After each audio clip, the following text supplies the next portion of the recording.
Lotus music हर पल हर घड़ी आपके साथ। Subscribe now and press the bell icon.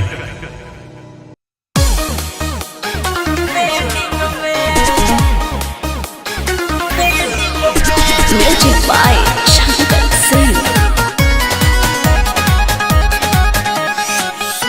Presented by Lotus Music। नहीं सोचनी कि यही से बदल जाइबू, चलिया पिया माँ के घर तू चल जाइबू। नहीं सोचनी कि यही से बदल जाइबू, चलिया पिया माँ के घर तू चल जाइबू। चली के हमारा प्यार के सुनी बेटी में तू ही रहा ट्रेंडिंग में, फटारा रही ट्रेंडिंग में। करे जाऊं तू ही रहा ट्रेंडिंग में, फटारा रही ट्रेंडिंग में। तू ना मिलबू ना तो हम छूल दे रो दे। आय हो दादा कहाँ से? नैन नैन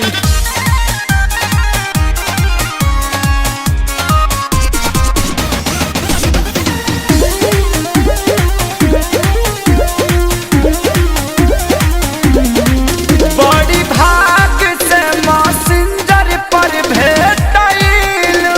अच्छा ढेर दिन बाद तारी पालाई जान पैलू।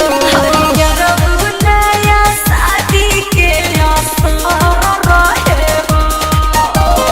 दुनिया के हमरे नजर रहे हो।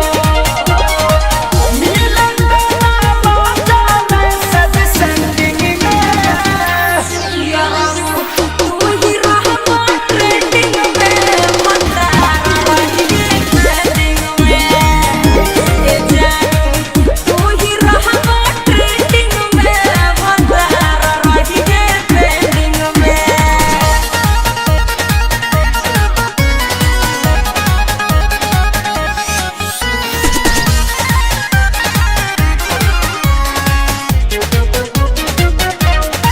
दिया गया लता हर माला पागला हो। जानिया न पानी कुछ ना घोटाला हो। कुछ दिन तुम थोड़ा जल्दी हम मिले आएम हो। मन भर प्यार करी हाँ तबे हम घरे जाएम हो।